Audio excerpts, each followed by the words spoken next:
Good evening and welcome everybody to our Committee of the Whole meeting for Monday, July 31st. I'd like to go ahead and officially call the meeting to order. I'm filling in for Mr. Weaver. Item B, items from the Department of Economic Development.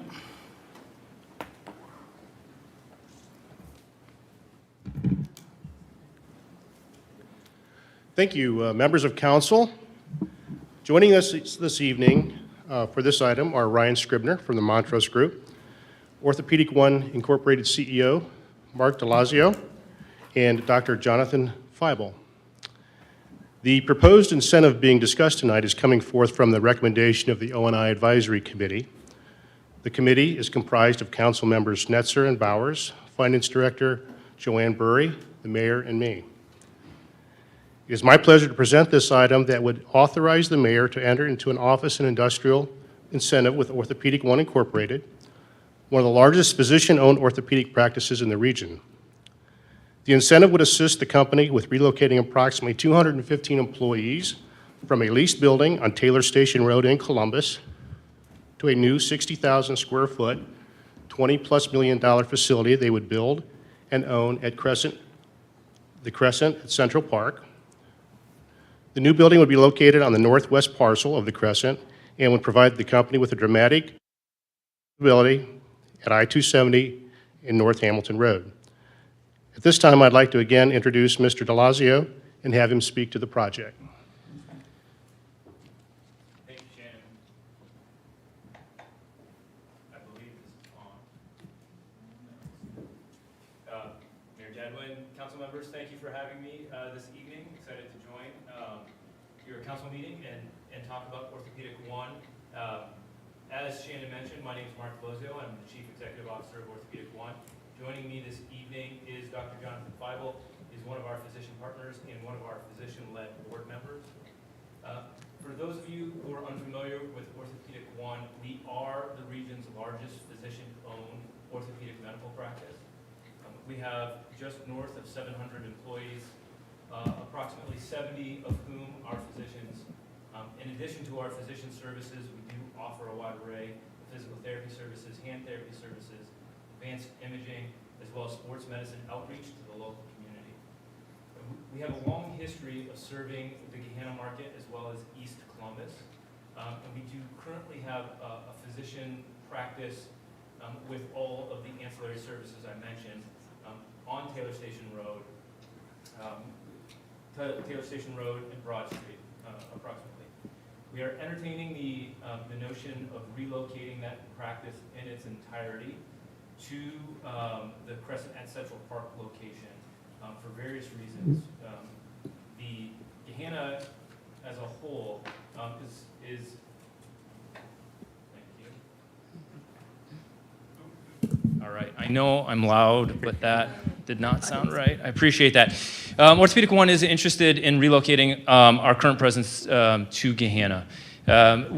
We do have a patient-first mission that does focus on being close to home. And as we explore our market demographics and where the city is growing, as well as the development within the Crescent Park location and the city of Gahanna, it is an attractive location for us to be for the long term. We are here this evening to answer any questions about the incentive request that we have put forth. I do think it is important to know that we are trying to do what is not only in the best interest of our patient, but trying to be the best financial stewards of our current resources as we can. Given the environment over the last few years, from the beginning of our concept to moving to the Crescent Park location, obviously the economics of doing so have changed drastically. Construction costs have risen, moving costs have risen, staffing costs have gone considerably higher than where they were just a few years ago. When you pair that with the local commercial real estate community, availability is at a high. So maintaining tenants within existing space has seemed to be the main focus of landlords in the Central Ohio market. I don't think I'm telling you anything that you do not already know. So we are very interested in being in Gahanna. We are trying to weigh the benefits, both from a clinical perspective, but also, again, the fiduciary responsibility to our patients and our staff, and ultimately reach a conclusion that is in the best interest of both. I hope that provided an overview for you of some of our reasons for the relocation, and I'd be happy to answer any questions you have for me. Well, thank you very much for that presentation. Thank you, Mr. sir. Thank you. You may remember that council previously approved a development agreement for this parcel and others within the Crescent. It's located in CRA number 4, a pre-1994 community reinvestment area that would provide Ortho 1 a 10-year, 80% real property tax abatement for their project. The administration has been in discussion with Ortho 1 for the last several months regarding this project, and the company during that time requested the O&I incentive for moving their 215 jobs here with an average wage of more than $130,000. The employee headcount is expected to rise to 250 within 10 years. But for this O&I incentive, it is likely the company will remain in its leased space. In addition to the Incentive Advisory Committee, consultant Ryan Scribner of the Montrose Group has reviewed the incentive request and strongly recommended its utilization. You may remember Ryan from other presentations recently before council. The school compensation agreement and the CRA require the city to share 50% income tax and property tax with the district.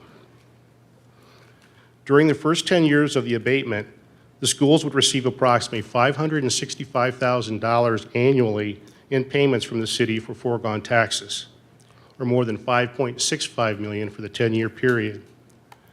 During the same time, the city would retain approximately $3 million in income taxes. The O&I incentive being proposed is only for the years 11 through 15. During that 5-year period, the company would receive a credit of 50% of the non-dedicated 1.5% income tax, or approximately $1.8 million. The city, during that same time, would realize about $6.2 million in new income taxes for the years 11 through 15. For the project's 30-year projection, it is estimated that the company will have paid nearly $43 million in income taxes, with the city netting about $35.5 million. You will see on the 30-year ROI calculations that were provided to you and shown on the monitors that the total investment to the city is estimated at more than $47 million, while the incentive costs total about $7.7 million. This would result in a staggering 516% return on investment over the period. In my 30 years in economic development, this is one of the most staggering ROIs I've actually dealt with. But keep in mind that the anticipated abatement and the O&I incentive are only estimates. The company would receive an O&I incentive based on their actual performance. So the better that they do, the better we all do. Because of pending deadlines for the company to secure the land and move forward with the development process, the Economic Development Department would request a waiver for the second reading when brought to council on August 7th. I'd be happy to answer any questions you might have. Thank you, Director Hammonds. Is there any questions or comments? I think this is an exciting time for us, and obviously this is a wonderful opportunity for you. And wow, I can't imagine that anybody would not want this to be here. So exciting. Mr. Snitzer. Thank you, Mr. President. Appreciate everyone and the information that you guys provided, as well as the exhibits. I'll just say, as long as we've been discussing the Crescent, this idea of sort of a medical office campus has really been the focal point of what we've been striving for here. So I think what you guys are proposing is a good fit. I just have to ask kind of the obligatory question.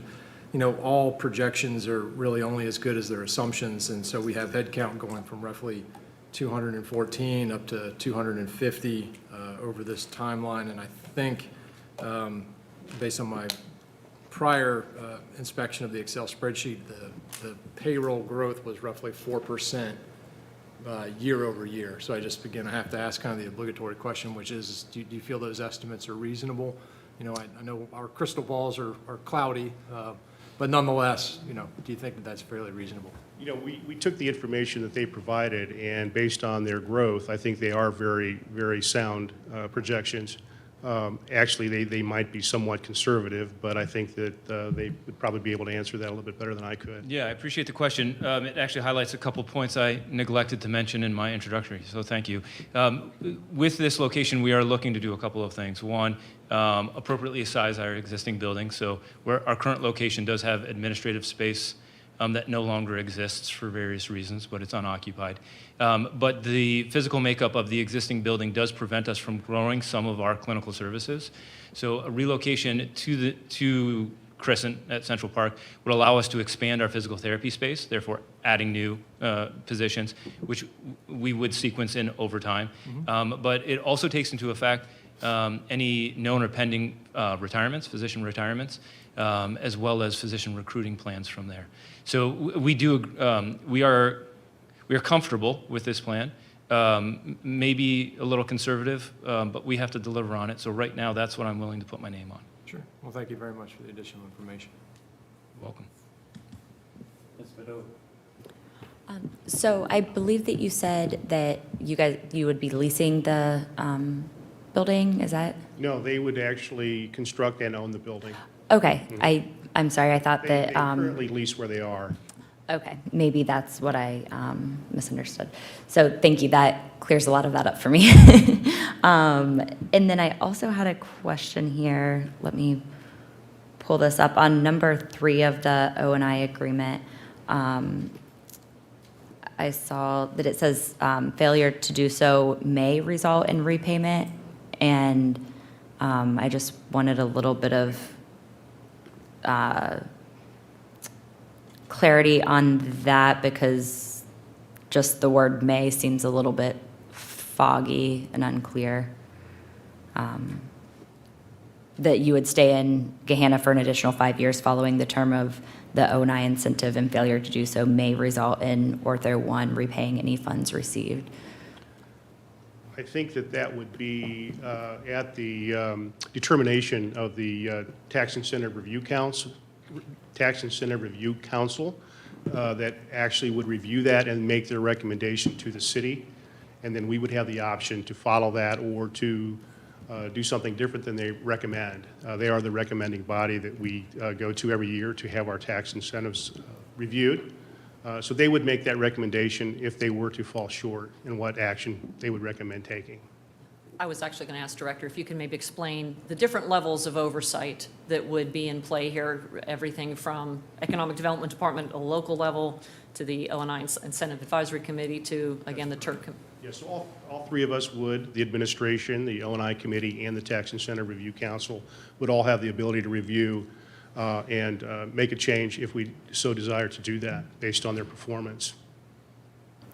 The good thing is that, you know, as I said, if they do better, then they make more and we also make more. So that's our hope, always our hope.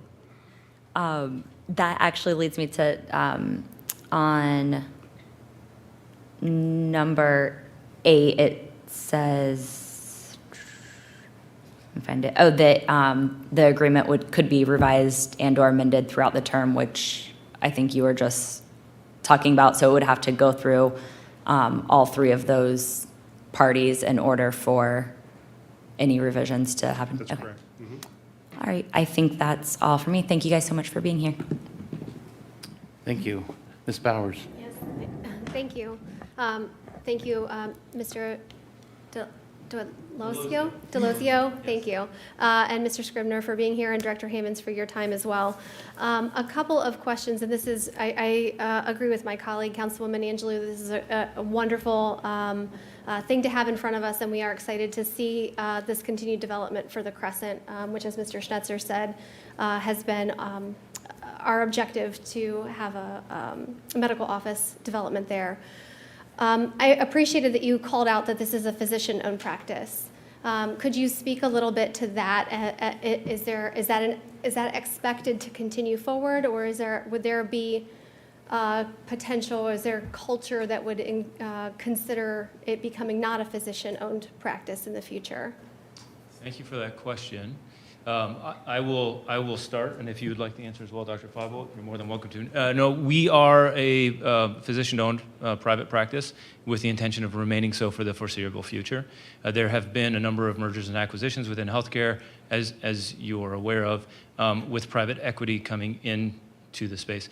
Private equity is it's not something that we are interested in entertaining for the sole fact of we'd like to maintain control over how we care for patients.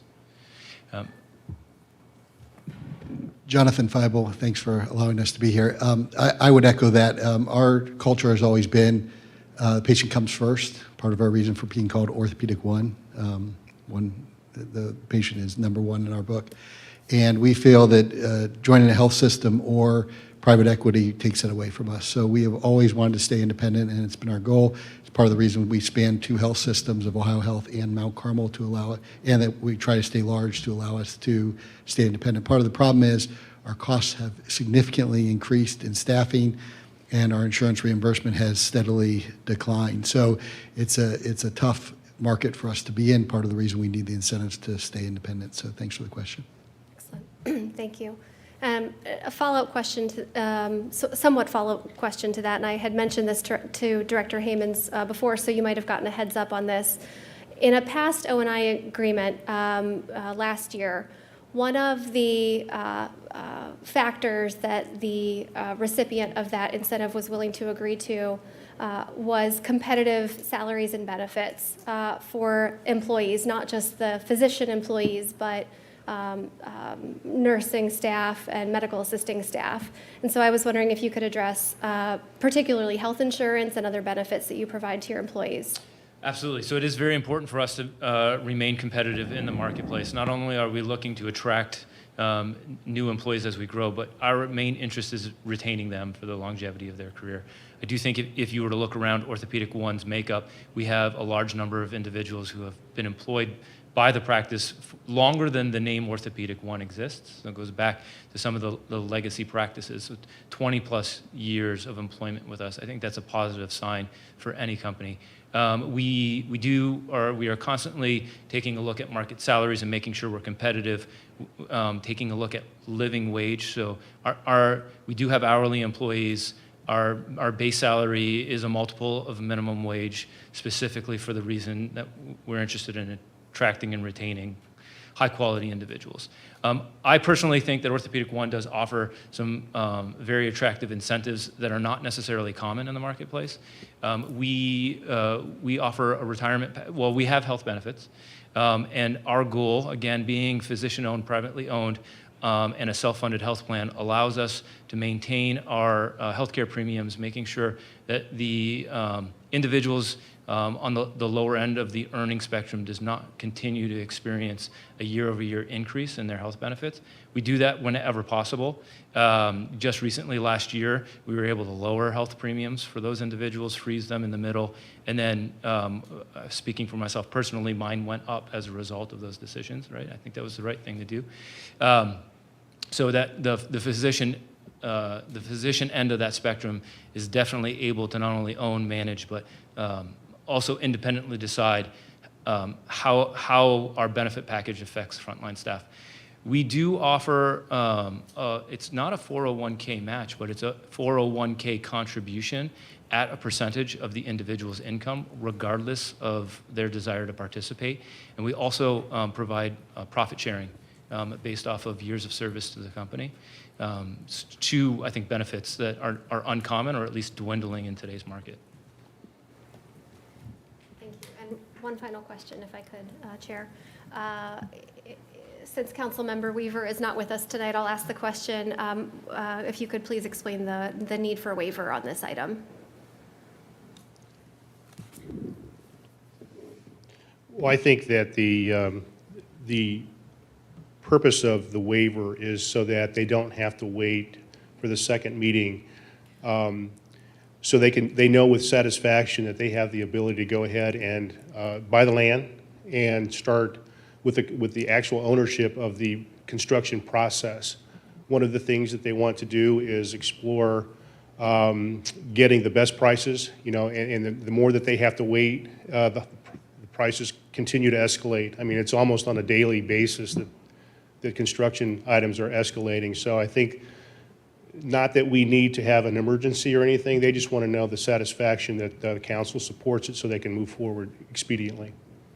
I want to ask Mr. Delosio if you could speak. My understanding is you have a deadline actually that's coming up, that if we wait for a second reading, that deadline will pass before the second reading happens. So we didn't ask for the emergency, so it will still take 30 days to go into place, but the timing of the second reading would put them in jeopardy with a deadline. That is correct. So we have made a significant investment in preparing for a move to Gahanna up to this point. We have not yet closed on the land. And we are butting up a fairly aggressive construction schedule due to our lease expiration at our current location. So we are navigating, the decision of this council with the ability to close on a land complete a construction project before our existing lease does expire. Our alternative is to stay put where we are right now. Not our number one priority, but an attractive option at the moment. By doing so, by having to extend our lease, it does lock us in to our current location for a decade, minimum of a decade. So we are operating off of a timeline where a shovel needs to be in the ground, a decision needs to be made within the next 2 weeks. Thank you. Mr. McGregor. Thank you. I just wanted to say I hope this works out because I'm a patient at Orthopedic One, and I've had nothing but good experiences from the people checking me into the surgical center to the physical therapist who I chatted with today about this being on the agenda tonight. And so it seems like a great practice, and I am 4 weeks post-operative knee replacement. So I appreciate all the people that have helped me along the way there, and they've always been very, very professional and very helpful. And so I think it's a well-run practice. Thank you. Thank you. I don't have any questions. My only comment is just thank you so much for choosing Gahanna and going through our process and working with Director Hemmons and our mayor and everybody else on this. Thank you deeply for being here. Director? I just am very excited. These are the types of projects that brought me to the community, and having this opportunity to present the first one right out of the bat being so extraordinary. You set a high bar. Boy, I tell you, I'm going to really have to keep replicating this to keep up to that high mark. So, but I was going to ask you about that, and it's like subsequent projects, Right. Well, we're going to have some really good things coming forward, and I Okay. appreciate your time this evening listening to this proposal. Thank you very much. Thank you. All right, item C, items from council office. The first one is a motion 16, 2023, a motion to waive fees pursuant to Section 135 of the codified ordinances of the city of Gahanna for Gahanna residents in need, GRIN, related to the relocation and renovation. Ms. Padova, did you want to talk about this? Will this, excuse me for one thing, will item B be on the regular agenda or consent? Oh, I apologize. I'm out of practice doing this. Yes. So consent or regular agenda? Fine with consent personally, but I'm fine with consent, but it's, I'm fine with consent, but if somebody else wants, I'm good. I think we should put it on regular. Let's just keep it on regular. Okay, So we can that's fine. Thank you. Jeremy, did you get that? Is there any other questions, because Mr. Weaver's not here, and? Yeah, that's if a good there's point. Any other questions that come up? Yeah, that way Councilman we'll Weaver have may to- have additional. Yeah, I feel confident that we will have an affirmative answer, but Ms. McGregor, thank you for that. All right, back to our motion 16 for GRIN. Ms. Padova? Thank you. So Brenda Johnston, the executive director of Gahanna Residents in Need, reached out. Apparently, when they moved, I believe it was back in 2017, they were able to get the fees paid on behalf of GRIN for their renovations. reimbursed, and so they were hoping that we could do the same again this year. As I think most of you know, they're moving to a bigger space just a couple doors down from where they are currently, and they've been very lucky to get a lot of the construction donated and volunteers volunteering their time to do the construction. But with that comes some delays because a lot of people are doing things off the clock. So they have been, they were supposed to move into the new location in July. They've been pushed back a month, making them also have to pay double rent at two places for at least a month longer than they were expecting to. So they're hoping that we will be able to waive these fees. I believe the total was right around $1,500. And I guess that this is what the same thing happened in 2017, I believe it was, when they moved the last time. So I think that's all. Thank you very much. I support that. Anybody else? I have a question. I thought when we did before, we waived like city fees, but anything that we had to pay, like if we had to pay somebody, an inspector, like an outside city employee inspector, that was not waived. Is that, does anybody know that? Do we have an answer to that question? Because I don't remember. Like if it was our inspector, it was our building inspector inspecting, then we could waive those fees. But if we were paying somebody else, if we were paying an outside person to come in, I just don't Yeah. remember. Jess Howard and GM, Right. it's not, Well, So- we sometimes use an outside inspector service to assist because we have so many inspections, and you would be correct. To be clear, the list that you see attached to the agenda, these are who pulled the permits on behalf of Grin. So like Jess Howard has already paid those fees to the city of Gahanna for the permits, and then they're asking that we reimburse, that the city of Gahanna reimburses Grin for the cost of those permits that they're paying on their bills to these companies. So these aren't the companies that they paid the fee. These companies didn't do the inspection. These companies pulled the permits. Does that make sense? Yes. Does that clarify? But I'm not sure if we used outside inspectors for any of it. I don't know, that's, from what I remember before, it was, we did not reimburse fees. We just waived the fees that the city inspectors, that we would charge if the city did an inspection, like the building department, or maybe in this case, if we hired a consultant to, somebody to help us with our inspections. But we did, as I remember, we didn't reimburse anybody for fees. But that could be, that was 5 years ago, 6 years ago. Mr. Renner, if I may. Mr. Schultz. So I can't speak directly to what may have happened in the past. I believe, and we can check with Mr. Blackford in the morning, but I believe as a cost to the permit fee itself does contain some inspection fees inside of it that we then get charged for doing an electrical inspection, as an example, or a plumbing inspection, so on and so forth. So I don't know if that helps in this particular instance right now, but we can check with Mr. Blackford and send an email as to how those inspection fees work and how they relate to the actual overall permit fee. We can go through the list, if that helps. It will. Yeah, thank you. Anything else? I think just to echo, just making sure that we're clear, because I'm not quite sure I understand the attachment in terms of what the permit cost was and who paid. I think I need more clarity on Yeah. this breakdown. Right.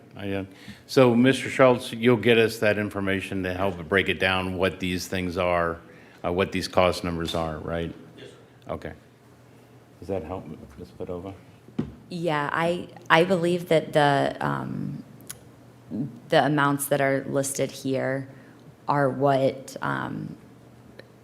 is what Grin is seeing on their bill from Jess Howard, GM Plumbing, Custom Air, and Westney Construction for the cost of pulling the permit, is my understanding.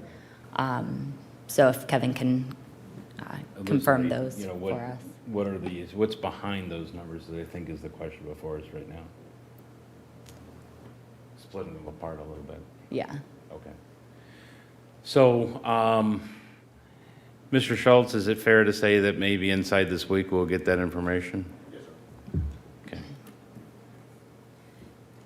Is this time sensitive? Can we have it I on? was just gonna ask, yeah. I'm sorry. No, please.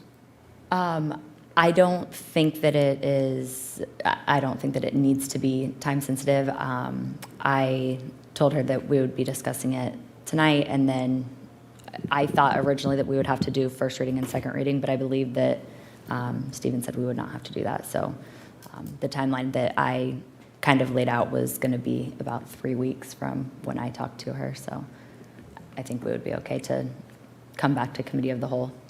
Yeah. Okay.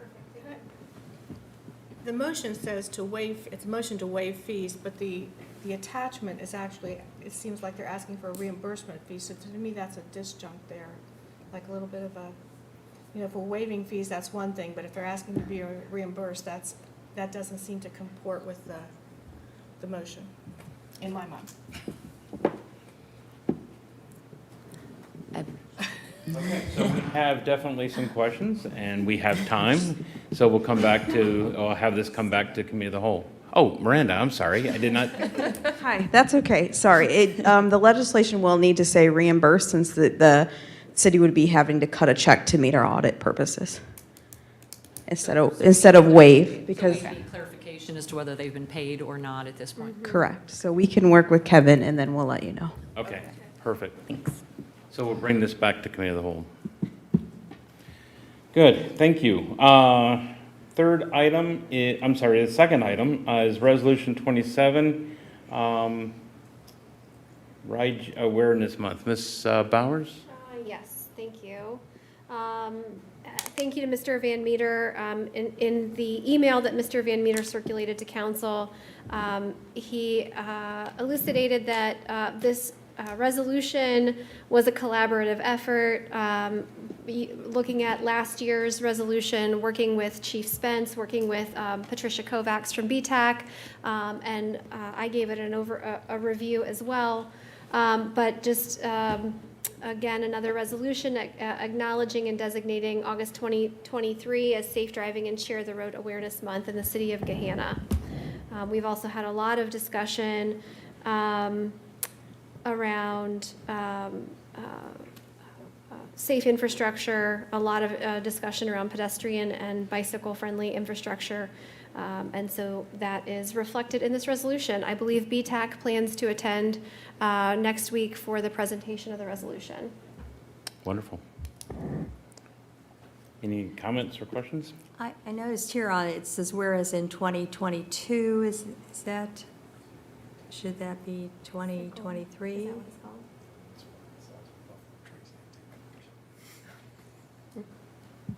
Ms. Angelou, Is it 2022 supposed to be, was that from last year? And now we need to make it 23? on the first whereas or the second whereas, is what you're? Yeah, first and second, yeah. I mean, is it going to be 2022? Well, yeah, those were the statistics that were pulled because we haven't completed year-to-date for we haven't completed 2023 statistics, so the most recent annual statistics were from last year, from 2022. Thanks. So that was intentional. Thank you. Okay, consent agenda? Thank you. Good. All right, so the third item, the ordinance 57, 2023. Mr. Van Meter, I think you were prepared to talk about this? Sure. So plain and simple, what this ordinance is a request to City Council to correct ordinances 52 and 53. Both the effective date sections listed in both of those ordinances said upon approval of the mayor when there was no emergency declaration made. So we need this ordinance to go back and correct both of those in order to make the record accurate, that it would be 30 days after the date of signature of approval. Thank you. Any questions? Consent, okay? Perfect. Thank you. Item D, items from the Department of Public Service.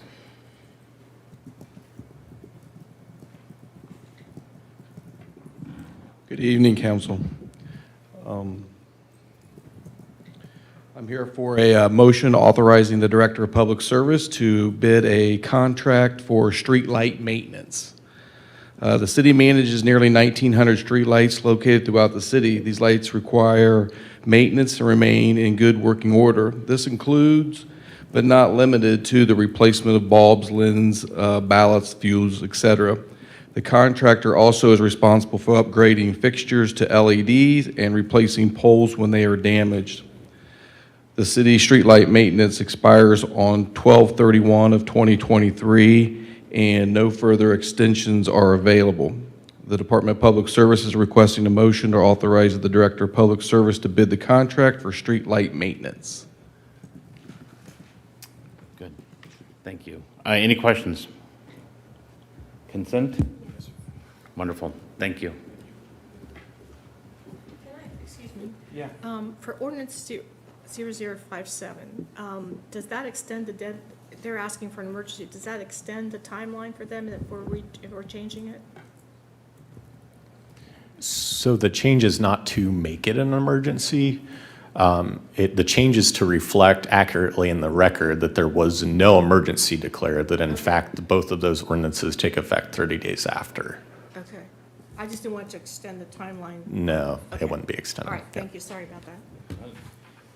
We don't have questions. This is being asked as an emergency for this particular one, so therefore it does fall within the same line, I think is what you're asking. Yeah. Thank you. Item E, items from the Department of Finance. Director Burry.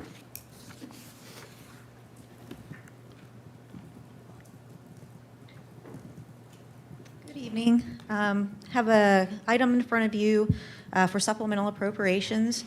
So back in 2017, we did an audit of our developer's escrow account and transferred some dollars back over to the general fund, finding that the general fund had made some payments, so developer's escrow needed to repay. But there were a couple other old items that were sitting in there that weren't accounted for. So as we were kind of moving through the years, we were finding that we were running a little short. So went back with the help of Jill Webb and looked at the account again and found that there were some old escrow dollars for sidewalks and driveways that were sitting in there that we need to move back into the account to cover those disbursements that were made a few years ago. So part of the supplemental is for the general fund, $35,232 to transfer funds from the general fund back to the developer's escrow.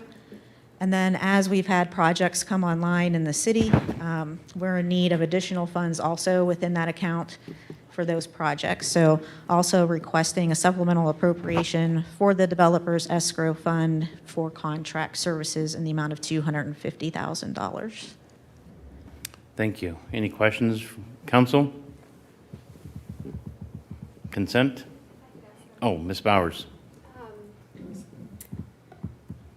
Director Burry, could you explain why we're acting on a 2017? Yeah, so the escrow funds, and there's been some change in governmental accounting standards too, which we won't go into, but basically these funds are being held for these projects to completion to make sure that they're done to our standards and that all the inspections are done. Back in 2017, we saw that the balance that was sitting in that escrow account was a little bit high, which shouldn't be the case because the money's coming in and then it's going out. It's either going to fund for those inspections or to monitor those projects, or when the project's closed, it's going back to the developer. So that's what led to the initial audit of that fund, to see what that balance was that was sitting in there and why it was higher than what we felt it should be. That's when we identified that some of the money that was paid for those projects, inspections, and contract monitoring were paid from the general fund instead of developers escrow. So kind of making both of those funds whole, taking the excess balance out and putting it back. So as we moved through the years and we paid some of those old escrow balances, we were running into a negative situation. So that's when we realized that we moved more when we did that initial audit in 2017 than we should have. So this is moving the funds back to cover those expenses that were made. So if I understand this, the audit that, when did the audit occur? We did that in 2017. And then we did it again this year to try to find out why we were falling short on balances. So did either the 2017 audit or the more current audit identify why there was okay, could you explain the why? Yep, so along with the developer's escrow, there were some fees that were collected, and I do not believe these are no longer online. But we used to also collect an escrow for sidewalk and driveway, where it's a similar situation where there was construction going on and those sidewalks and driveways needed to be installed in a certain manner, so we were holding those in escrow too. Again, we don't do that any longer. So there were some old balances that were sitting in there, and then they got released to be paid. When we originally did it, we didn't account for those because they were just old escrow balances that were sitting in there. But they did ultimately end up needing to be released.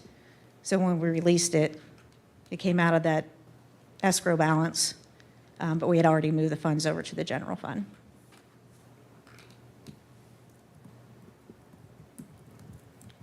And so going forward, we're not using the developer escrow fund? We're still using that. We're no longer using the driveway and sidewalk escrow. Those are old and they've all been paid out.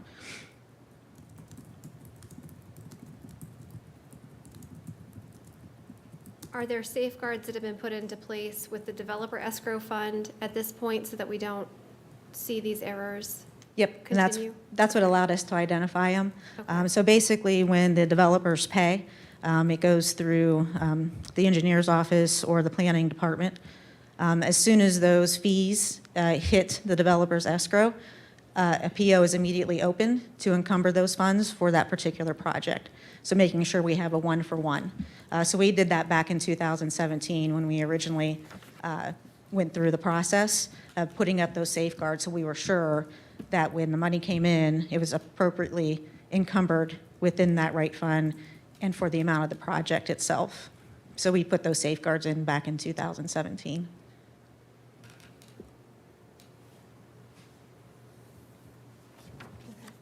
All right, thank you. Any other questions? Thank you. Thank you, Director Burry. Consent for this one? Regular, please. Regular, okay. All right, item F, items from the Department of Parks and Recreation. Director Farrell. Thank you. Good evening. Just from a little history lesson like we like to do for the master plan. In 2006, the City Council approved the first comprehensive parks master plan. The plan was then updated in 2015 with a focus on mainly operations. In 2022, City Council then approved the funds to enter into contract with Pros Consultants in order to create a updated comprehensive parks master plan.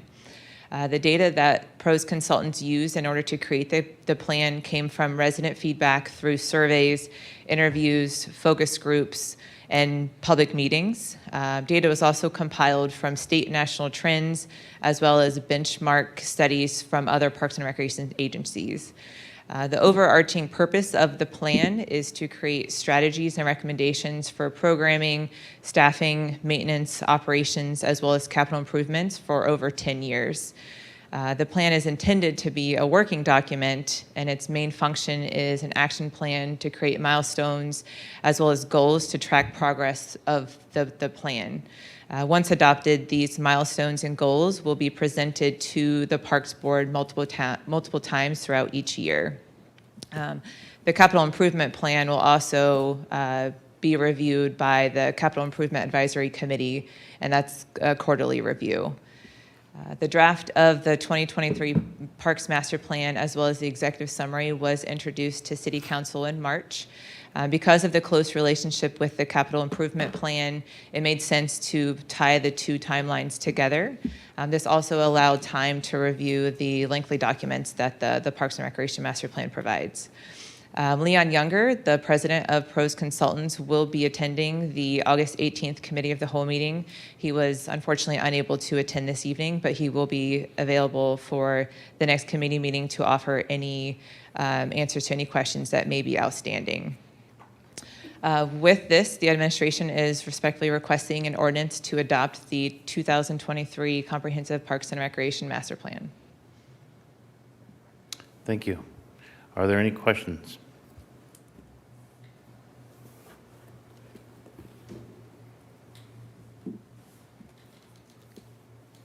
Okay, we'll keep this on regular. We'll put this on regular. And for it to come back. Yeah, and come back, you're right. Okay, Director Farrell, thank you. All right, item G, adjournment. That concludes our committee of the whole. Clerk Van Meter, if you'll just let me know when you're ready to go. Whenever you are. Okay, let's commence Finance Committee for July 31st, 2023. Just one item on the agenda. This is an item from the Senior Director of Operations, Ordinance 0060-2023, an ordinance adopting the City of Gahanna 2023-2027 Capital Improvement Plan. So with that, Director Schultz, I believe you have a presentation for us. Yes, sir. Thank you very much. We're just going to do a little bit of a review from when we've been here, I guess, of a multitude of times, which we'll get into a couple different things here.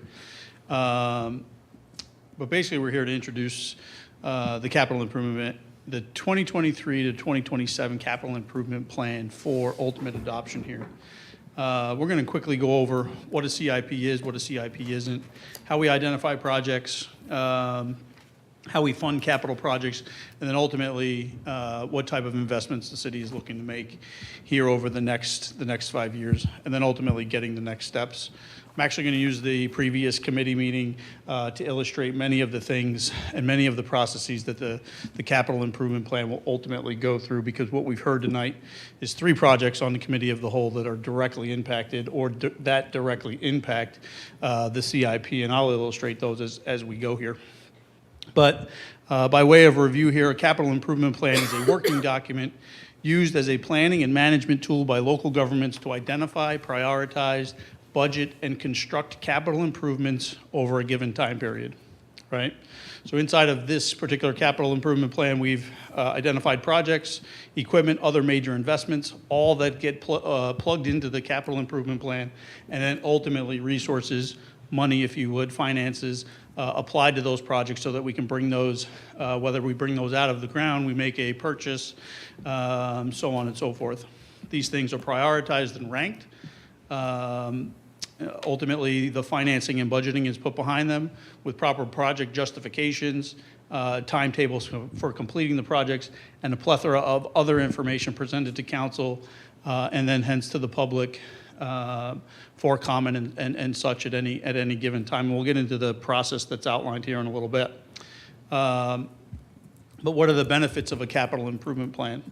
So a capital improvement plan systematically evaluates competing demands for resources based on prioritizing and long-term goals and objectives, right? So we have a limited resource of financing, but we have a pot of projects, if you would, that need completed.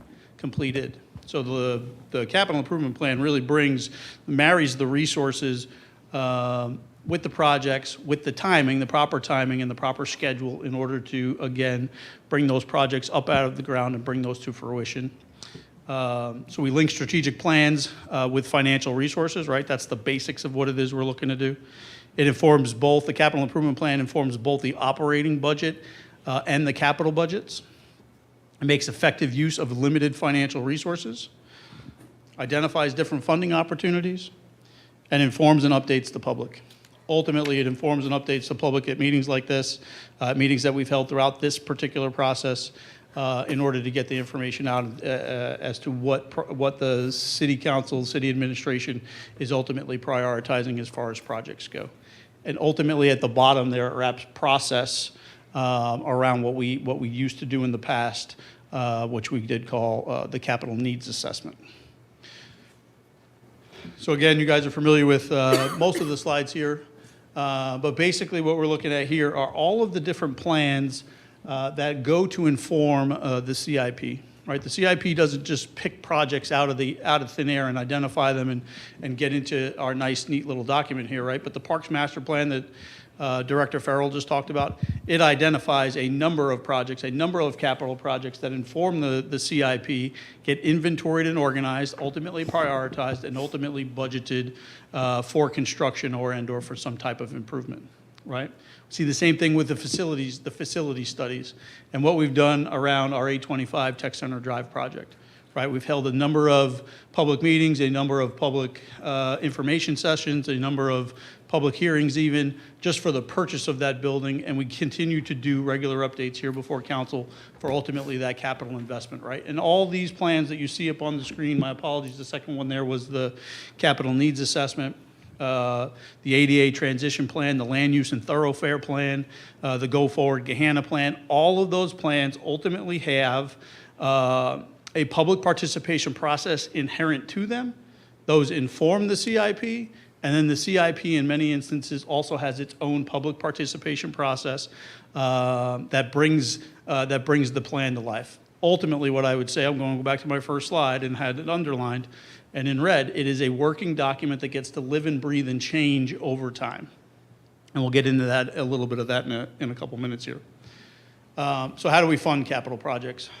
When the voters passed issue 12 in November of 2019, the voter dedicated a pot of financial resources, made available a pot of resources to the city to implement capital investments into the city.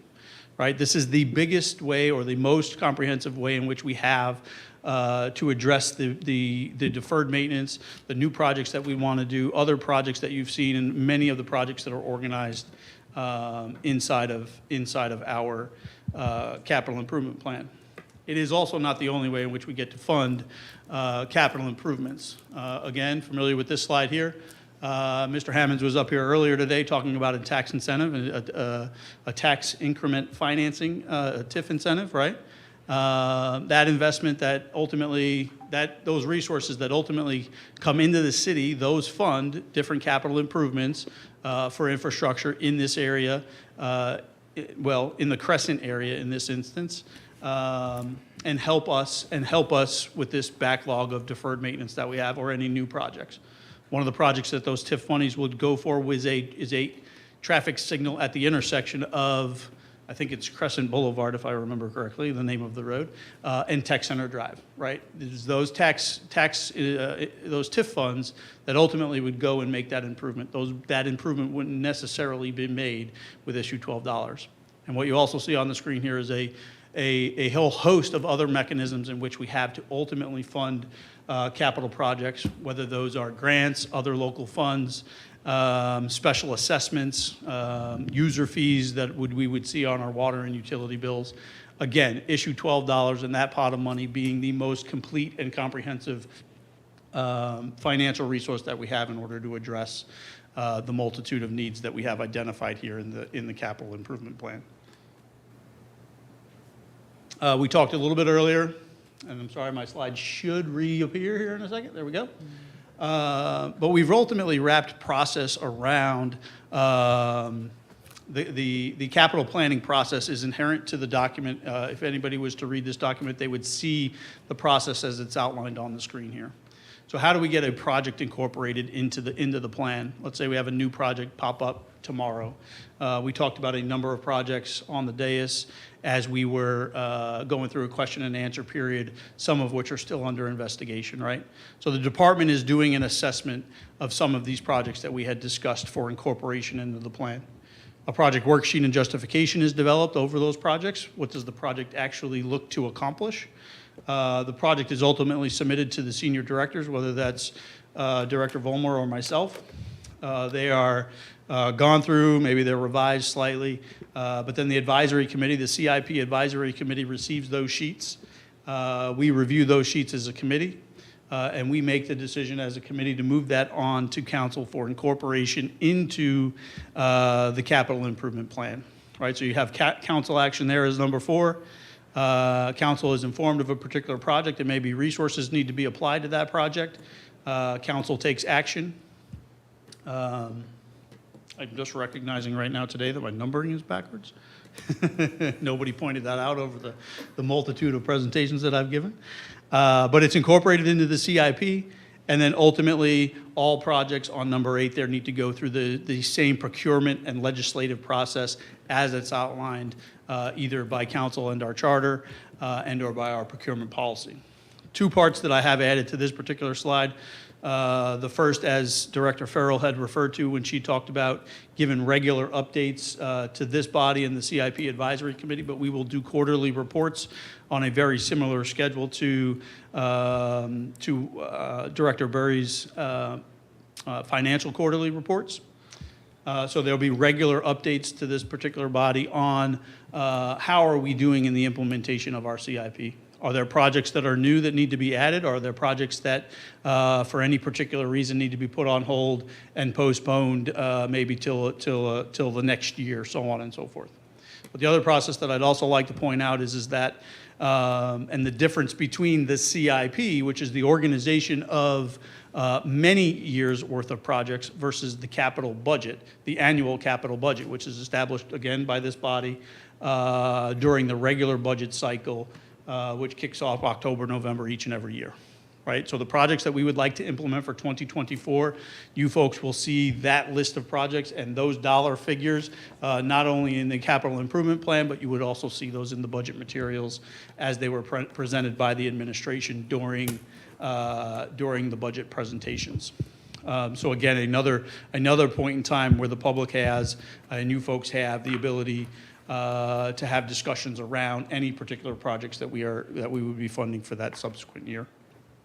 The other point that I'd also like to point out, and I drew a red box around this particular item, is the procurement and legislative process. So we adopt a budget, you folks adopt a budget, you vote on a budget, and we have funds for 2024 in this particular instance to do a number of projects. When those projects reach certain procurement thresholds, we need to be back before this body, whether it was with Mr. Anvers recommending or asking for permission to bid the streetlight program, which is a program inside of this capital improvement plan. He's asking for you folks for permission to bid that electrical service. And that is part of the procurement and legislative process that's outlined by you folks. So there are no less than 3 different times, and if you account the 4 quarterly reports, 4 different times in which the council and members of the public have the ability to address items that are inside of the capital improvement plan and ultimately would be implemented in the coming days, weeks, months, and years ahead. So, this particular plan, at this next couple slides, I probably should have done the slide. It's a little bit out of order here. But all of the financial information inside of the CIP from the draft that was presented back in April have been updated, okay?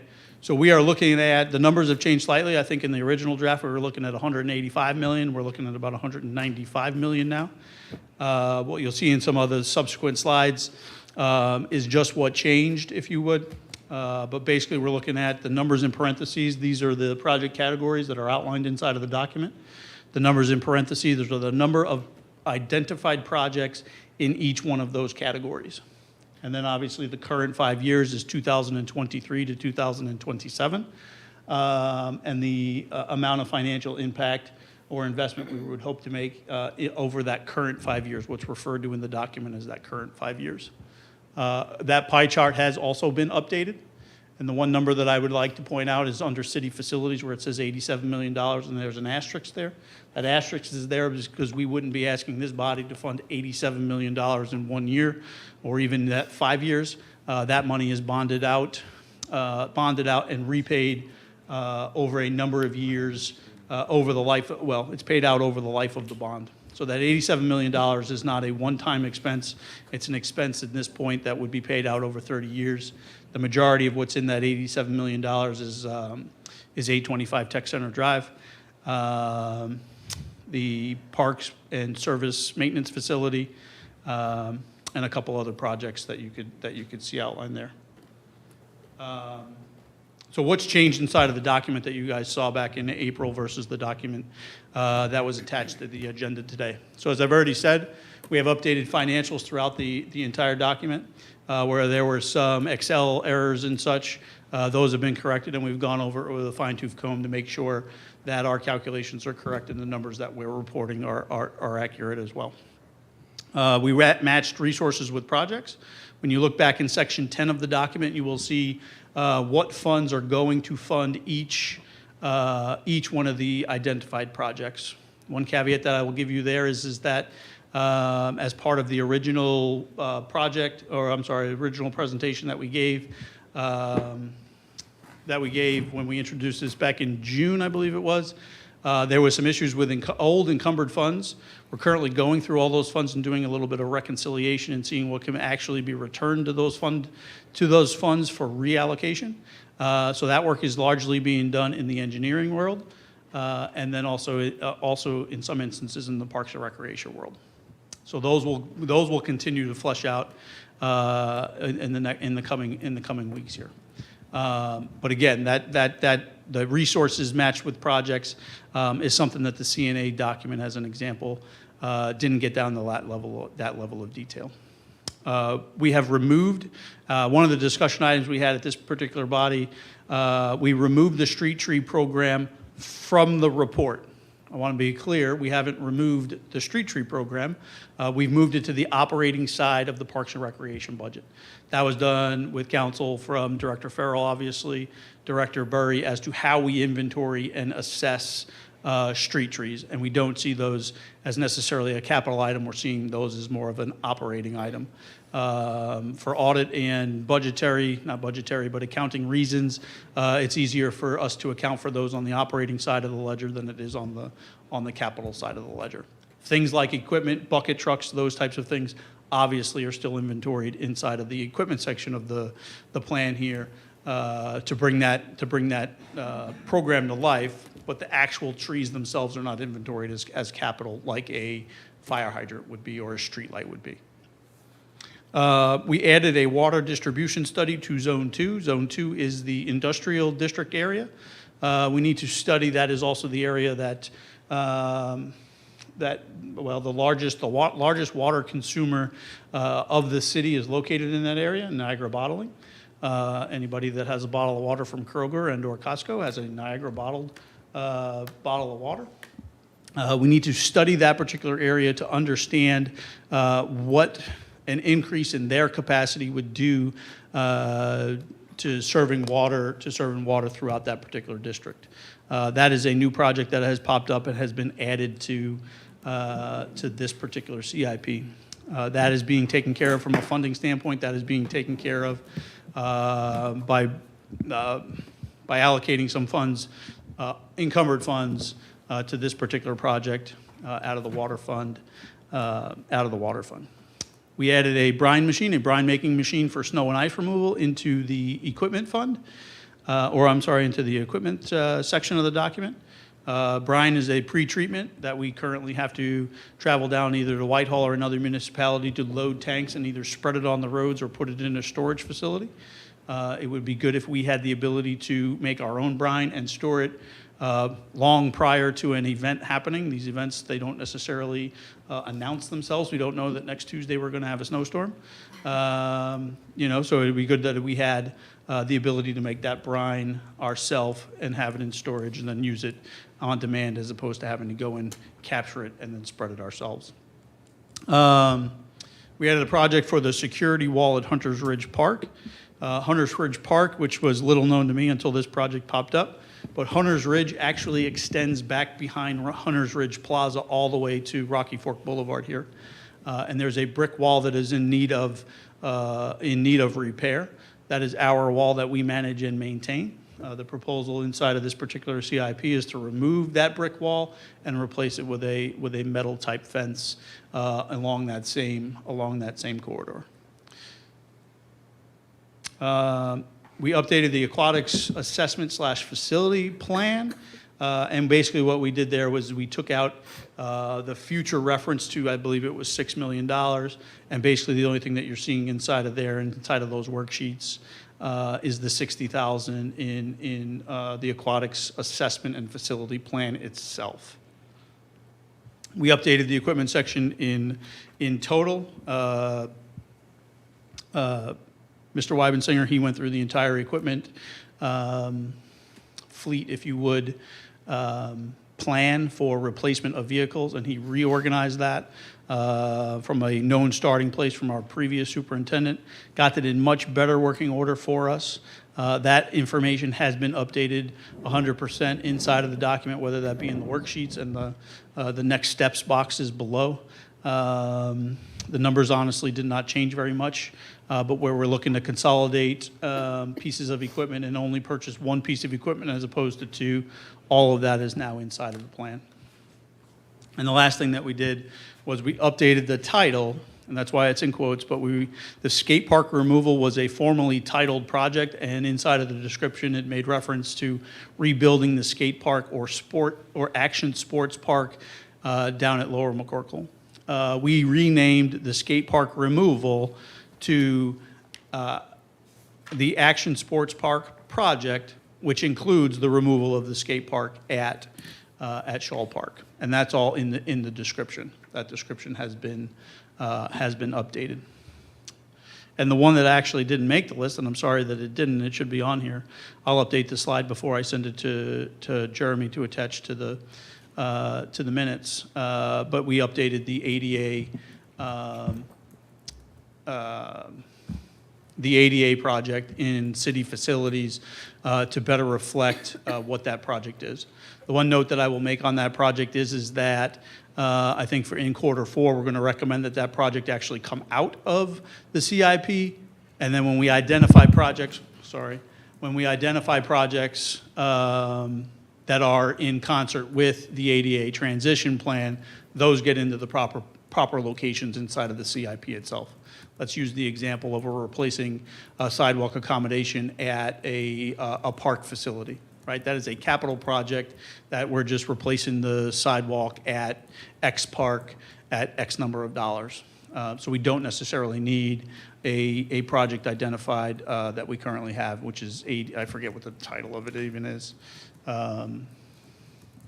ADA facilities, it's actually titled ADA Transition Plan. I opened right to it, amazingly enough.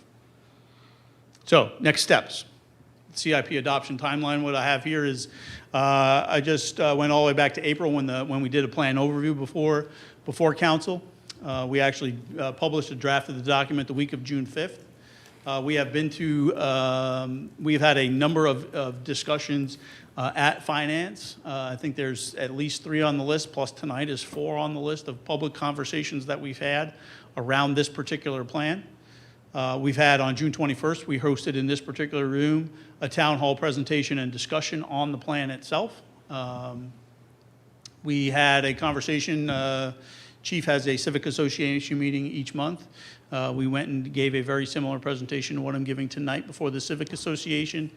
And then on July 18th, just a couple of weeks ago, we were to the senior center, which honestly was probably our hottest attended CIP conversation that we had. And I know I said that tongue in cheek, but I am serious. That room was largely full. There was 30, 40 seniors there, and we went over, again, largely what it is that we've done here tonight. So we're on July 31st in the finance plan adoption introduction. That's going to be followed by next week, first reading with a public hearing. So there'll be a public hearing on the document next week. It'll come back to committee for discussion, if there is any, necessary on August 14th.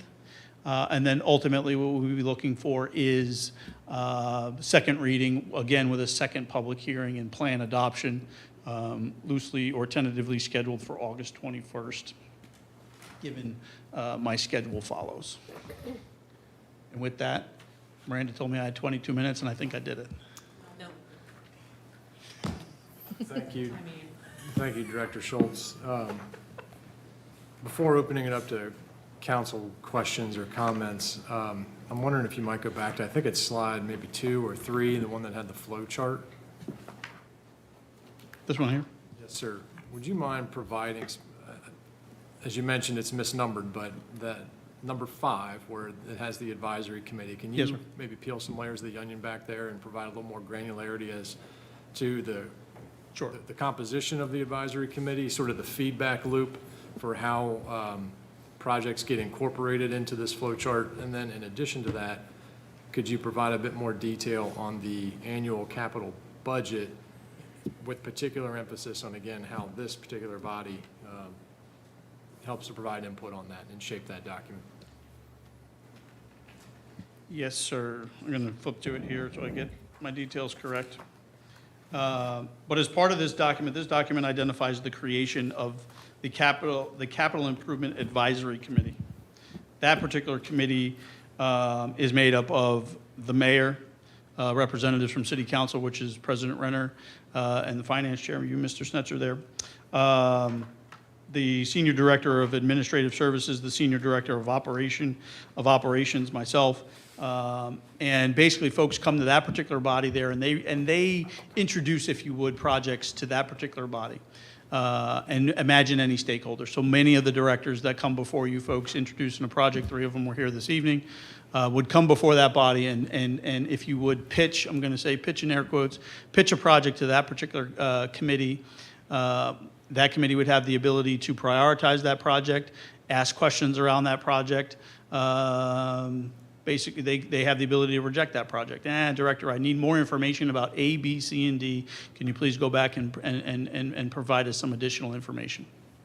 They go away, they come back, let's say, and they provide that additional information to the CIP Advisory Committee. The CIP Advisory Committee is then making a recommendation to this council here, the 7 of you folks, to get that project incorporated into the CIP and ultimately allocate funds towards that new project. I would think that in many instances, with that project is also going to come a request for supplemental appropriations for X number of dollars in order to fund that project, right? Those are things that we as the advisory council or advisory committee would need to understand and then ultimately be presented to you folks. At a minimum, if it's not coming with a supplemental appropriations, it's coming with a mechanism in which X project is going to ultimately be funded. Maybe a grant is going to pay for the project in total, so on and so forth. Maybe we can transfer some funds from X project to Y project and fund it in that particular fashion. But it's that advisory committee that ultimately would make a recommendation to this council to incorporate a project into the CIP. Okay, that can happen on a quarterly basis. That body is scheduled to meet on a quarterly basis, and staff to that particular committee would give updates on projects. Where are we with X project, and how is it moving along? Are supplementals needed for other projects? Some of the other duties of the committee would be to move a project from 2024, let's say, to 2025. Again, not arduous work. It's work that is largely done at the director level in each one of these departments that would bring projects before you folks. But it's work that should be done more formally than it currently is. A lot of times you folks would hear from us in the CNAs at budget time, and the water tank revitalization project is a great example. We heard that one a couple months ago. That is a capital project, obviously. That would get rolled into this particular process here, and then ultimately presented to you folks for incorporation into the document. That project is obviously in here. Your second part of that question was how the budget, the annual capital budget.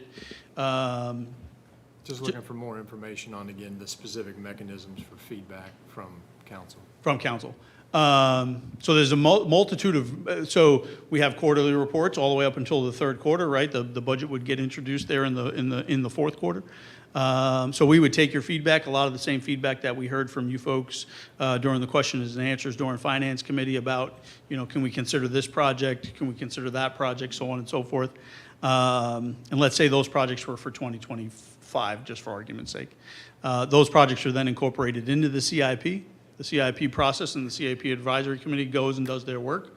They would understand what the annual capital budget for 2025 is, and ultimately that particular budget, that particular series of projects for 2025 would be presented before you folks during budget time. So operating and capital budgets gets presented both at the same time, and then ultimately adopted or ratified, if you would, during that process that runs those couple of months between sometime in October and the end of the year. When you guys ultimately vote on the budget sometime in December. Thank you, Director Schultz. So with that, I'll open up to council. Any questions or comments for the administration? Just if I could Ms. Bowers. follow up on just a couple of those questions.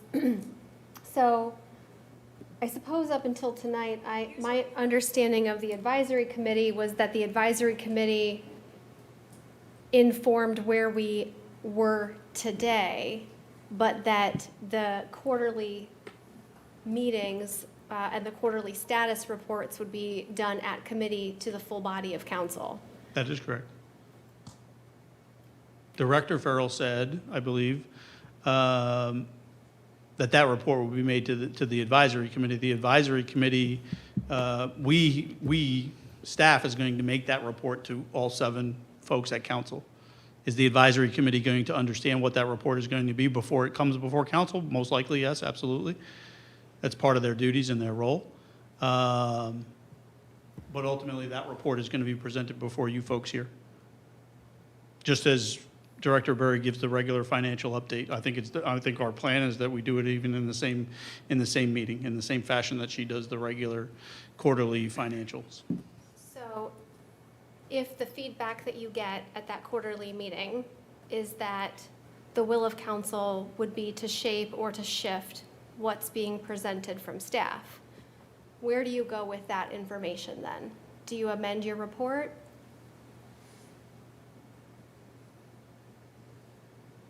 It's a good question, and I think one that we haven't necessarily thought through as an advisory committee. I mean, there was projects that were asked about a couple weeks ago at this particular meeting. Yeah. And we indicated that we needed to go back, we needed to have a better understanding of the project so that we can put a project together that ultimately gets presented to the advisory committee. I think that same process we always take your feedback. A resident calls and says, hey, we have an issue, we have an emerging issue, and we think that there should be this needs addressed immediately. Windridge Bridge is another great example of that, where we recognize the fact that the wing wall of the bridge was deteriorating and collapsing and it needed to be addressed in a moment's notice. I think we always have those mechanisms available to us. I think in regular communications that you folks have with us, I think that it's just something that ultimately, you guys make projects known to us regularly. And if a project of that size and stature if a project of that size and scope, I think that we would know about that prior to the CIP, the quarterly report to this body here, so that we can get it incorporated and addressed in an appropriate fashion. So one of the big promises and one of the big opportunities that we have in front of us with the CIP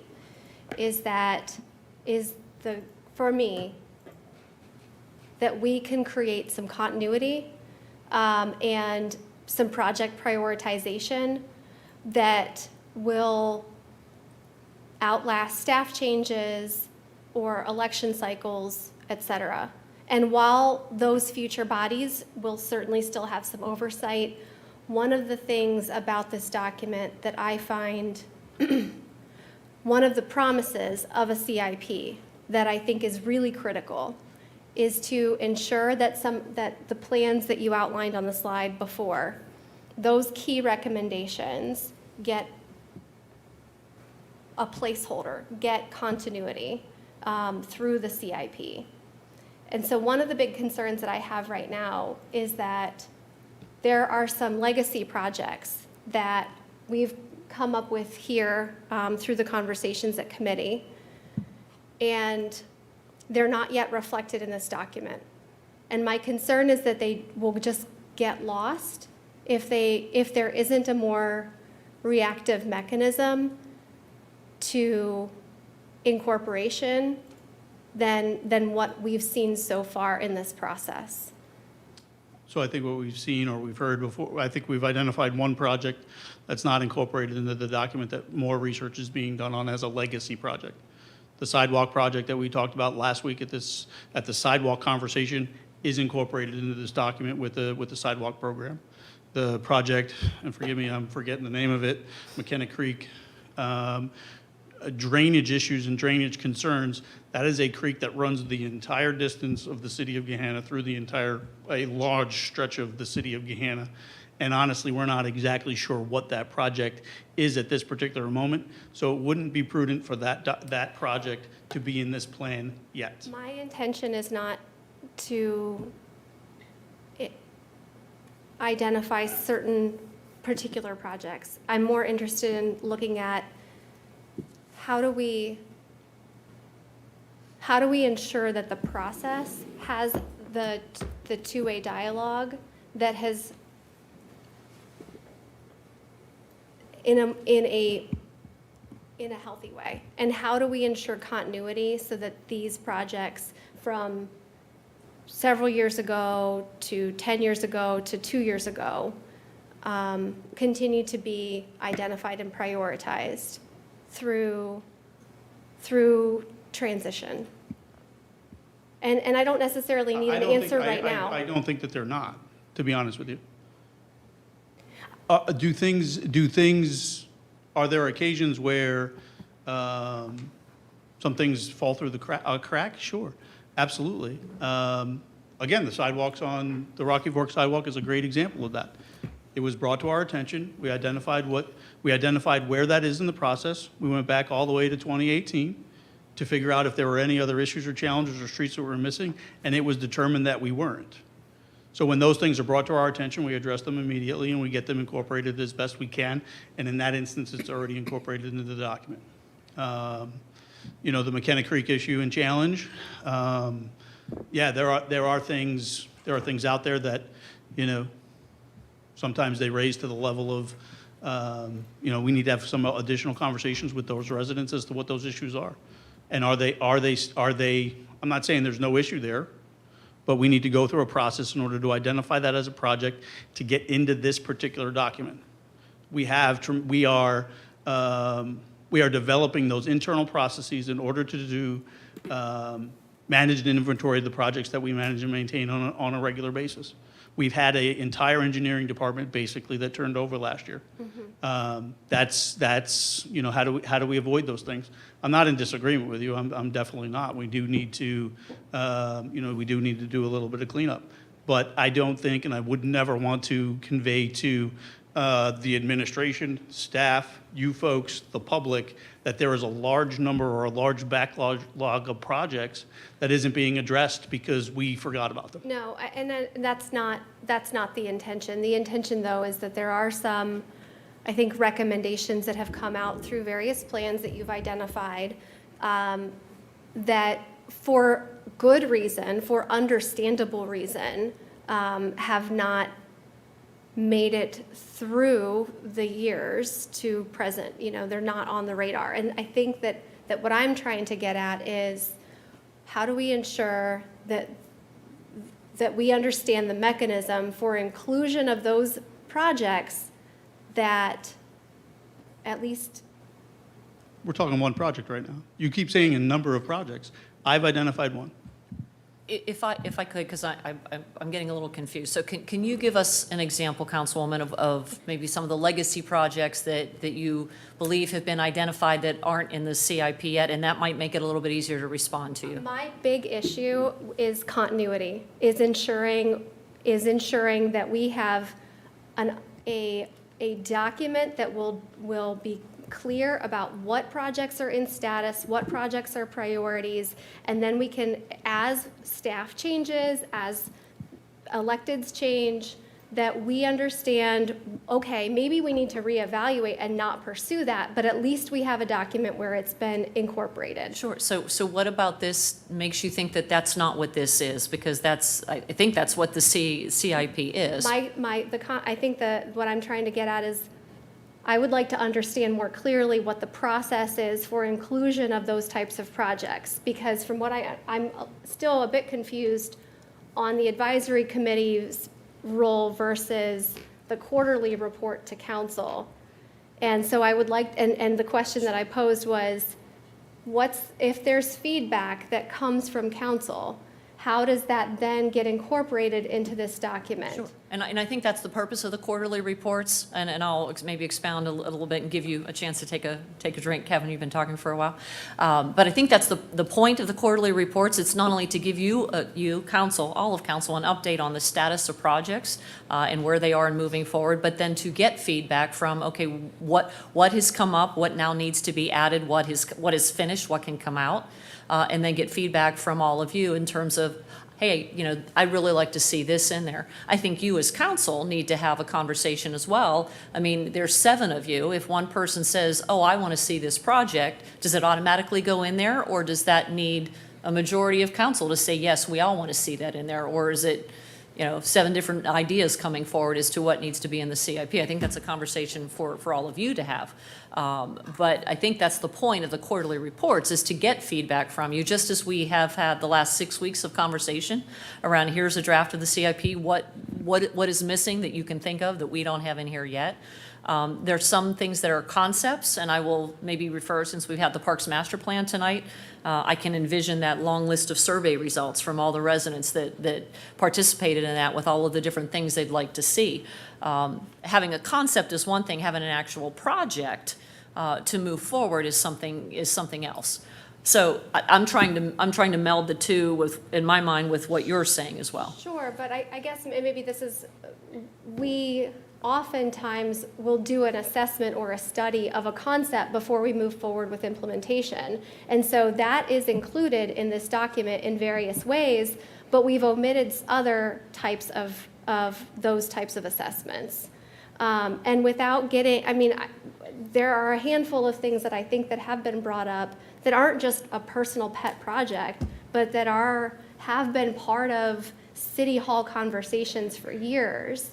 And so I think that's what I'm trying to understand, is why are some things being identified for assessment in here, and what's the mechanism then for getting those additional worksheets? Because 7 of us haven't gone through and voted on all 7 of these. I could go through here and point out a couple that I personally would not want to be in here, or would need more information on.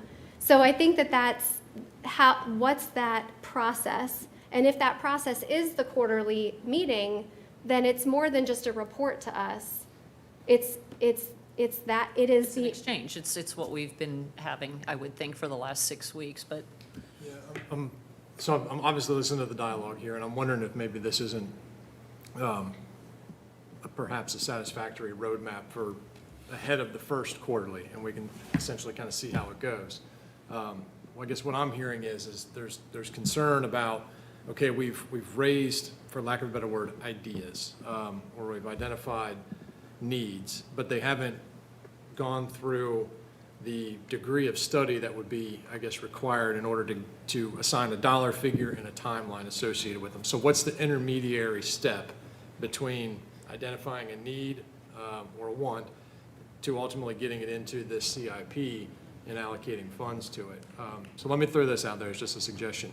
What if our quarterly reports had some sort of a table that showed or listed all of those, again, intermediary projects or intermediary ideas or needs, and where they are in that sequence of events, whether it's still being studied or exploring grant funding or whatever it is, would that?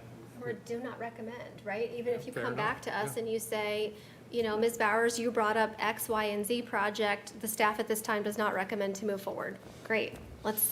There's at least some feedback that we've gotten then. Do we want to formalize the level of communication before, I mean, that seems to me to be an email. You've raised the project in our particular instance. And we've gone and then we give justification as to why it's not a project. I mean, we can do that level of reporting if that's what council requires, then there's no issue with doing that level of reporting. I'm also going to point out that throughout this document, it talks about the maturity of the document, and as the plan matures, some of these processes get better. That's the reality of a document that is this new. I'm going to point to section 2.4, which is project expirations. Right? A project expires and we're going to remove its funding, you folks are going to know about that. If we have $1 million allocated to X project and it hasn't moved forward per the guidelines that are listed here, that's going to go before the committee and ultimately go before you guys, where the report is given that we are expiring the funds from projects X, Y, and Z on a quarterly basis. So, but that is something that you talk about, right? Is we've done the assessment, we've assessed, and we've chosen not to move forward with that particular project. That's the level of report that you guys would ultimately get on a quarterly basis. Additions, deletions, removals. We need supplemental funds, right? We can't do. I think there's much misnomer right now that everything happens through the CIP. One of the points of this particular slide here, and I've been flipping back and forth, is making sure that we follow the procurement and legislative process. We're before this body on multiple evenings throughout the entire year talking about capital expenditure. We might not know it and we might not identify it that way, but I mean, even just tonight, I mean, the project that Director Anvers brought before us, that's a capital project. It's listed inside of the document here as streetlight maintenance. We're bidding it out right now so that we can have a contractor come in and perform that work. But these projects are before you folks on a regular basis, and we might not synthesize that into one nice, neat little report. But I think as we go through the process and the process matures, which it has to, we're not going to wave a wand and know exactly what it's going to be. I think we get you folks ultimately what it is you need. As the makeup of council changes, like you indicated, electeds change and they have a different need, want, and desire. The report changes and is modified to better reflect what it should be. And I think, you have my good faith effort that's going on a daily basis out of my office, because largely many of the projects that are taking place inside of this document run through the operations wing of the city. And I come to work every day to do my level best to make sure that the mayor, you folks, have all of the information you need in front of you in order to make well-informed decisions as to how we're doing as a city. If I could also add, because I think that there is either a misunderstanding or perhaps misinformation being spread in the community around what a CIP is. When this CIP gets adopted, you are not authorizing a public expenditure of everything that's listed in this CIP. That is not what this is. This is a map, this is a roadmap of projects that have been identified. That projects that come from this CIP will then be put into a capital budget that is then presented to all of you for vote. This is not, and I keep seeing this, and it is so untrue, and it's not fair to the residents of Gahanna that people are spreading word that this is the authorization of public expenditure dollars. That is not what this CIP is. It's basically, it is a listing of the projects that we have identified in the city and prioritizing them for what needs to be addressed first and laying out a proposed roadmap as to the order in which we are going to do them. That doesn't mean that everything that's in this CIP is, boom, we're done for the next 5 years. That has to come through the capital budget process. Mr. Renner? Mayor, thank you, and Mr. Schultz, thank you very much. I want to go back to, I hear what you guys are saying, and I applaud that. But what I think I've heard, that Councilman Snetzer was trying to encapsulate a little bit what Ms. Bowers was actually saying, are those that are not on the list and those that we sort of loosely talk about. And I want to, Mr. Snetzer actually proposed, which actually I really thought that was a good idea, is an intermediary table where we park concepts. We don't have a project name, we don't have, but we have identified a need. And I think that's what Ms. Bowers is actually talking about, if I'm correct, that we have a nice public document of everything that's actually going through a process. But what about all those things that sort of exist in the director's concept, in the gray matter in their heads, but we haven't, or maybe we've talked about in the hallways, but it's not down on paper. And that's what we're really after. We're looking for something that has that continuity of discussion so we don't lose sight of things. So do you feel like that's a good idea to have that intermediary table? Yes and no, not inside of this document. This document is not intended to No, be I a think wish it's, list. I think it's like a precursor to going Yeah. into the CIP. It's more like a tracking list if I'm Well, hearing you. exactly, right? I mean, that's all the reports of the advisory committee are not going to be part of this document, right? No, correct. So then, therefore, we are already talking about a mechanism of what the advisory committee is doing. So just whatever, again, what those are, we're just asking for when we come back to the quarterly reports, yes. So I know, I'll use fleet as the example. I think Mr. Weibensinger's still back there, so he can come and smack me if I get anything wrong here. But he's putting in process he's putting in place a process where a piece of equipment is requested. Okay, maybe this is a fault of mine. I don't know everything that Mr. Guthrie might want to order in order to maintain a park. Right, a piece of equipment dies tomorrow, and all of a sudden he needs to replace it. Equipment is a big part of this particular plan. Mr. Weibensinger is putting in place a process in order for that particular piece of equipment to be requested. What pieces of equipment can be consolidated? Let's go from 2 mowers to 1 mower because this mower is bigger, better, and badder than the ones that we had previously. Right. So that gets inventoried. That inventory sheet will ultimately end up on Mr. Anvers's desk, then on my desk, and then ultimately before the CIP Advisory Committee in order to be funded for that replacement piece of equipment. We may say that piece of equipment's not going to be purchased. I don't think that council wants to know that we chose not to purchase that particular lawnmower and we chose to purchase this one, or need justification that we're consolidating 2 mowers into 1. I mean, if that's the level of discussion that you guys want, then we'll have to figure out a way. I think yeah, and so thank you for bringing up that clarifying point.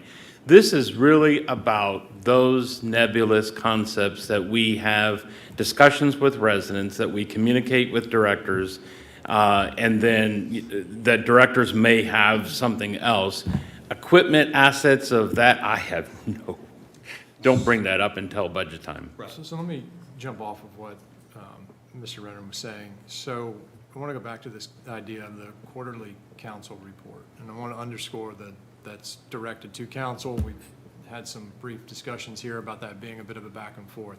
I think it was the last finance committee I had mentioned just identifying a need. Again, this is not anything specific. We have minimal detail on it, but things like fencing or screening between fields 1 and 2 over at Academy to mitigate the amount of foul balls that are errant, if you will. Also, we talked about, is there any way to raise up the infields to help with drainage and so forth? I know there's a number of reasons why those things, you can't just wave a wand. One of which is we have, I believe the Army Corps of Engineers would need to account for every cubic yard of dirt that comes in. It would have to come out somewhere else. But to Mr. Renner's point, if that comes up in the advisory committee, how do we make sure that it is revisited? How do we track where it is in the process? And whether or not that's still being explored. If ultimately the decision is, hey, we can't do it, well, then we need to punch it out and get rid of it. But if it's still being studied, how do we, as a bunch of part-timers that come in here, every once a week, make sure that we still have our thumb on, or our, I guess our finger on what's going on with regard to the evolution of those projects. And again, I'm just wondering, is there some sort of an intermediary step by way of the quarterly report to council that just has a table that says, in process or still being studied, whatever it is.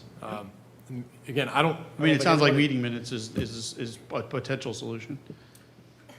I would, I would No, think. I'm not being flippant. I mean, that is absolutely not being flippant. I mean, if we document what's going on in the CIP Advisory Committee, we have the ability at that particular point to keep track of some of the things and some of the conversations that we're having in a more legible and meaningful fashion. I mean, that's why we take minutes at this particular meeting. Yeah, And would frankly won't come disagree to with that. council That's at more, all? prose format. Well, I don't mean minutes like Mr. Van Meter would be taking. I mean, I'm talking more of a summarization, something like would be done at the CIC, I'm sure, something of that nature. Mr. Chair, I want to caution that we'll get into the weeds of designing a format, but I think conceptually, Mr. Schultz does understand what we're after. As We're do after I- and as do I. continuous. As the mayor. And I suppose we could drive it at the advisory. Yes, sir. committee as well. Yes, sir. I'm hearing an interest from council for something along those lines. Ms. Angela. Ms. Angela. I think that potentially we want to be part of this. And indeed, the part of that it's going to be is the money. Because we are money people. That's what we do. Okay, that there. But I want to talk about trust. I certainly hope that this group, I'm not going to be here for very long, trust all of you. And I'm going to tell you, we have the best people out here that are trying to do the very best things, and they're working. I would say, trust them. Something goes wrong, oh boy. But you have to be trusting people. It's the word. It's just a word that you need to keep in your head. And it doesn't have to be us making these, deciding. You have wonderful people. We are so lucky to have these people. And I don't think that they're going to be looking to make things bad. I'm looking at all these things. They're not bad. They're good. And it's going to also be something that can be moved. If you have something that comes on almost emergency, it's going to be moved into this. So I just can't see that there's that issue. I think we want to be more, part of it. You have people doing things, I can't remember what the name of it is. You go this, and then they're going through it, and this is the one they're picking. Well, we are really probably the people that should then say, we'll take it to them and see if they have to pick something else. Because it's kind of taken away, I think, from what this council is for. That's just my opinion. Ms. Padona. And I'm not going to be here. Thank you. Thank you. I was wondering if this might already exist, something that you guys work with. But I was wondering if there was a way to, you guys have the chart on page 15 of the printout, I don't know what it is on the PDF, where it kind of has the overview of everything by the phase and the section. But I was wondering if you guys might have one that gives some sort of an overview, similar, easy-to-read chart like this, but by priority, that you could just pull out like the imperative ones to see these are all of the imperative items, to kind of give us an update on those, to know, I mean, I think a lot of the imperative ones have already been started, but if there was like a way to easily look at that as this is everything in the CIP that's imperative and kind of where it is, I think that might kind of go along with what they were requesting. For me, I think that would be nice to have, just to see like where we are at, especially if it is indeed imperative, where we are with it. So that was one thing. And I should have wrote the other thing down. I think, did Ms. McGregor have something? Mr. Renner was wanting to speak. Okay, if you want to circle back to me, Sure. please. You want to defer, or do you want to? Yeah, I'll go ahead. Thank you. I'll be, Mr. Renner, then Mrs. I'll Skinner. try to be short. I just wanted to actually respond to something because sometimes, especially to our television audience, but even just the viewers that's sitting in the room, there's sometimes energy that's going on. My friend and colleague, Councilwoman Angelou, brought up something that's near and dear to my heart, is trust. We absolutely trust the staff, and we absolutely trust City Hall to actually do its job. We know that. There's no doubt in any of our minds about that. This is just about, and to Mr. Snetzer, I'm sorry, Mr. Schultz, your point about the engineering vacuum that happened when loss of staff and and this goes right back to what we're talking about from Ms. Bowers and Mr. Snetzer about the continuity. Just having that list of going through concepts, not the assets. Thank you. Mrs. McGregor. Does anybody have anything else to say on this topic? Because mine's kind of a different one, so. I think Ms. Padova has remembered her second Yes, point. yes, I apologize.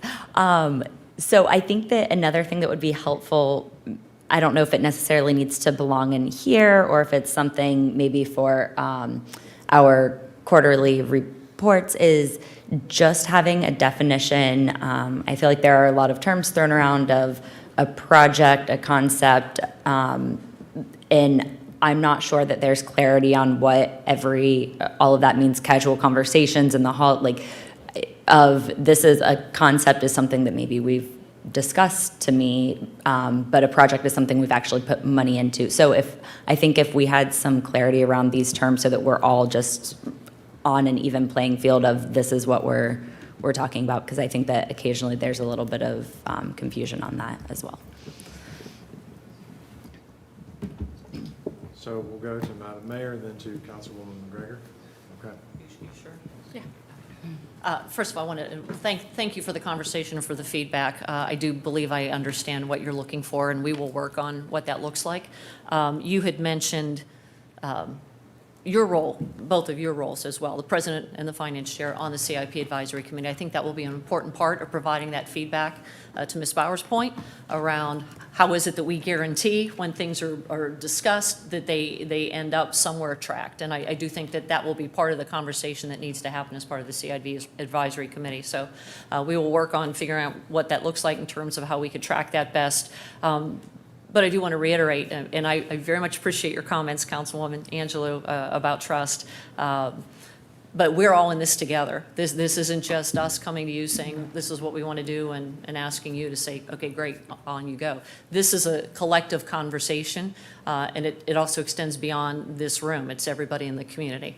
As you have conversations from residents and you hear feedback, we get feedback from residents all the time that help to inform projects and identify problems that we know we need to look at and do some research on. So this document is living and breathing, and we keep talking about it being a working document. It will constantly evolve, but I think that having this input from everybody and all of us working together is going to be a crucial piece of this CIP as we move forward. So I just wanted to reassure you that we understand that, and I don't want anything to be suggested otherwise through the conversation tonight. So you have my commitment that we will work on addressing what you said, and we look forward to the continued conversation. Thank you, Madam Mayor. And with that, Mrs. McGregor. Okay, so it's probably going to be very, very low-key after that. Issue 12 was passed in May of 2019, Yes, not I know. November. But your slide said Oh, November. myself, I just wrong, It I was apologize. 2019. Yeah. Thank you, I will make that adjustment. On effective July 1 of 2019. I know. It was passed, Was it right? driving you Good. crazy? It was driving me Got it. crazy too. I was like, I even looked up the dispatch article to make I'm sure like, I was that was right. me. I was like, Thank you. Great thing it is. I remember we started collecting in July, so I knew it was before, so, okay. Appreciate the levity. What? The levity. Okay, let's switch our gears a little bit to just process. So this is currently scheduled to come back, well, to go before council for first reading on the 7th, and then we are scheduled to have another finance committee meeting on the 14th. Right now, that's just an open discussion meeting. I'm just going to turn it over to council. If anyone had thoughts about how to conduct that, I know we've, in prior meetings, formally submitted questions to the administration. If you think we're past that and we just want to share thoughts and ideas, we can certainly go that route as well. But at a minimum, I thought I might defer to my council colleagues for how they see the meeting on August 14th unfolding. I'd like to keep it looser so that we have the opportunity to address maybe anything that comes up during the public hearing or through resident feedback in the interim. Fine with that. Anything from council? Okay, so with that, Jeremy, you have August 7th, first reading? Okay, all right. Well, then thus concludes Finance Committee. Thanks, everyone. Thank you.